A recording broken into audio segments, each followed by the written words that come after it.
Revisão da nossa parte gramatical. Vou lembrar a vocês que nós já temos vídeos disponibilizados sobre esse assunto, portanto, esse vai ser bem rapidinho, exatamente uma revisão. So, let's start. Os subject pronouns, ou pronomes pessoais, são aqueles pronomes que a gente utiliza para substituir nomes de pessoas, de animais, objetos, que estejam na condição de sujeito da frase. Vamos lembrar o que a professora de português sempre fala com vocês? O sujeito é a parte principal da frase, é geralmente quem pratica a ação, não é? Então, o pronome pessoal, o subject pronoun, ele vai surgir para poder substituir os nomes dessas pessoas ou desses objetos, ok? Pronome é palavra que substitui nome, não se esqueçam disso. Então, a gente tem na língua portuguesa os pronomes pessoais. Eu, tu, ele, ela, nós, vós, eles, elas. Acabou, não acabou? Em inglês, a gente tem esses aqui, ó. I, que significa eu, you, que significa você ou vocês, ele é singular e plural, he, que é o mesmo que ele, she, que é o mesmo que ela, it, que é o ele ou ela que nós utilizamos para seres que são animais ou objetos, we é o mesmo que nós, e they, que nós utilizamos para significar eles ou elas. Muita atenção ao they, galerinha. Vocês viram que quando a gente foi falar de ele ou ela, a gente tinha diferença? He é ele para menino, she é ela para menina e o it é ele ou ela para coisas ou animais, não é? O they não tem essa diferença. Quando a gente chega no plural, o they significa eles ou elas, independente do que a gente está falando. O they é eles ou elas para pessoas, meninos, meninas ou coisas e animais, tá ok? Ele é o plural do he, do she e do it. Dito isso, a gente vai para o verbo to be, que nada mais é do que os nossos verbos ser e estar da língua inglesa. Ou seja, a gente utiliza o verbo to be quando a gente precisa falar que alguém é alguma coisa ou está em algum lugar. Prestem, por favor, muita atenção nas duas frases que eu vou colocar aqui agora. Da mesma forma que eu não posso falar com vocês, eu ser professora, e nem posso falar vocês estar em casa, porque a gente vai ter um problema muito sério de conjugação. O que é isso, teacher? Combinação.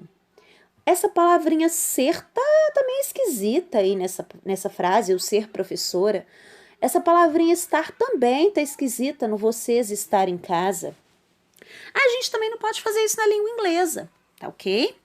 Quando a gente vai colocar os verbos dentro das frases no português, a gente não precisa combiná-los com as pessoas sobre as quais a gente está falando, com o tempo verbal que a gente está usando, presente, passado, futuro. Aqui a gente só vai usar presente, tá? Mas a gente não precisa fazer essa combinação, essa conjugação, essa flexibilização. Olha só, eu não posso falar eu ser professora e nem vocês estarem em casa. O correto é esse aqui, ó. Eu sou professora, vocês estão em casa. Por quê? A gente precisa modificar o ser e o estar para que ele combine com as pessoas sobre as quais a gente está falando. E do mesmo jeito que a gente faz isso no português, a gente faz isso no inglês também, tá? Lembrando que o verbo to be significa esses dois verbos, o ser e o estar. Assim sendo, quando a gente precisa combinar o verbo to be com a pessoa sobre a qual a gente está falando, nós temos 3 jeitos, 3 palavrinhas, 3 formas, que são essas que estão lindamente coloridas à esquerda da tela. O is, o am e o are. Cores bonitas, né, gente? Gostei dessa. O is, o am e o are são as formas do verbo to be que a gente utiliza para combiná-lo com as pessoas sobre as quais a gente está falando, ok? Ah, teacher, então é só jogar dentro de frase de qualquer jeito? De jeito nenhum. Presta atenção. O am, vou começar do meio. O am você só pode usar quando você estiver falando sobre eu. Ele significa sou ou estou, ok? O is, que é o de cima, ele só pode ser utilizado quando você estiver falando sobre he, she ou it. Vamos lembrar? Ele ou ela, no singular. Ele para um menino, ela para uma menina. E o it, que é ele ou ela para coisas ou animais. E o significado do is é ou está. Agora, o are, pessoal, ele tem um significado bem mais amplo. Geralmente, ele é utilizado para o plural, tá? Significa são, estão, somos, estamos. E vai ser utilizado com essas pessoas aqui, olha. We, you e they. Vamos lembrar que o you pode ser singular ou plural? Vamos lembrar? E se ele for singular? E se ele significar você, ao invés de significar vocês?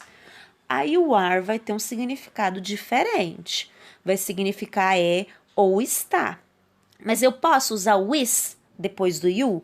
De jeito nenhum, porque o is é exclusivo para o he, she ou it, ok? Dito isso, galerinha, vamos dar uma olhadinha. Não é apenas daquele jeitinho ali que a gente pode utilizar. Nós temos duas formas de escrita do verbo to be dentro de frase. A gente pode utilizá-lo na forma longa, ou seja, eu escrevo am, is e are com todas as letrinhas, ou a gente pode utilizar a short form. O que é short form? É a forma curta, que vai ser uma forma muito mais rápida para que a gente possa falar, ok? A gente geralmente faz essa forma curta com a ajuda do apóstrofo, que é uma vírgulazinha que a gente coloca no lugar de alguma letra. E eu já fiz aí alguns quadrinhos para que vocês acompanhem. Olha só, I am é uma forma longa de se dizer eu sou ou eu estou. Mas se você preferir, você pode usar o I'm. Olha só como é mais rápido e significa a mesma coisa, eu sou ou eu estou. No nosso português, pessoal, é como se ao invés de falar eu estou, eu estivesse falando eu tô. A gente não encurta as coisas no português também? É muito mais rápido. Agora vamos para o is. He is, ele está, ele é. His, ele tá, ele é. She is, she's, it is, it's.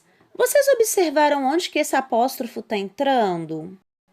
Para a gente construir essa forma curta, pessoal, a gente precisa unir o pronome que a gente utiliza, o pronome pessoal, com o verbo to be, is, am e are. Não só isso, a gente também precisa retirar a primeira letrinha do is, am e are. Dá uma olhadinha do I am pro I'm. O A foi embora, o apóstrofo substituiu. Dá uma olhadinha do he is pro his. O I foi embora, o apóstrofo o substituiu. É isso que vai conferir a rapidez na fala que a gente precisa quando utiliza a forma curta. Vamos para o are, lá embaixo. We are vira we're. You are vira your. They are vira their. Observem que para a gente construir a forma curta utilizando o are, a letrinha A foi embora para o apóstrofo entrar no lugar dela. Ok? O que isso faz, teacher? É mais rápido para a gente poder pronunciar as frases, ok? É para isso que serve a forma curta. Então, dito isso, vamos nos lembrar das nossas formas negativas.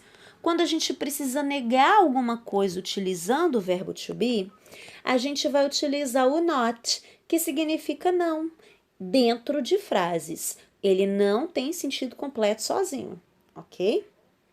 E dentro da frase, o lugar do not é depois do verbo to be. Por exemplo, se eu estou construindo uma frase com am, que significa sou ou estou, e eu quiser negar algo sobre mim, eu não estou na escola, por exemplo, basta colocar o not depois do am. I am not at school.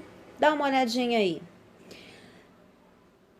Outra opção que eu tenho é utilizar a forma curta, que no caso do am not é not.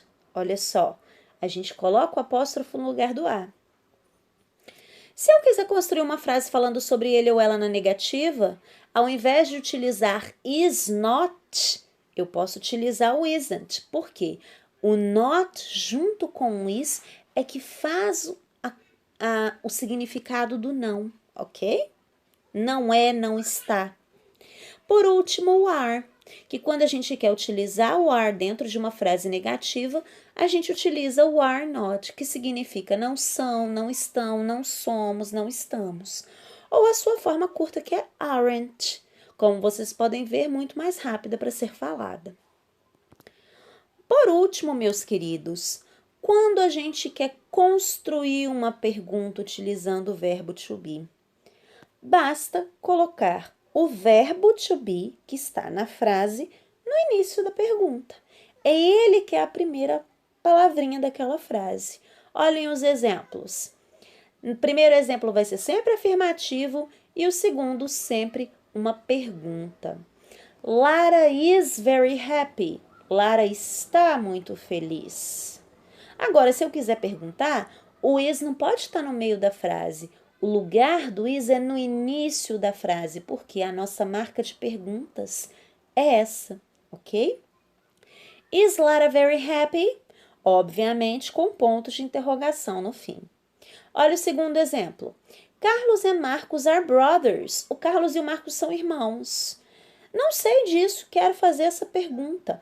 O are, que na frase afirmativa está no meio da frase, se nós vamos construir uma pergunta, o local dele já se modifica. Ele precisa ir lá para o início da frase para que essa pergunta esteja gramaticalmente correta, ok? Are Carlos and Marcos brothers? O Carlos e o Marcos são irmãos? Espero que eu tenha auxiliado vocês até então. Caso tenham dúvidas, Google Classroom.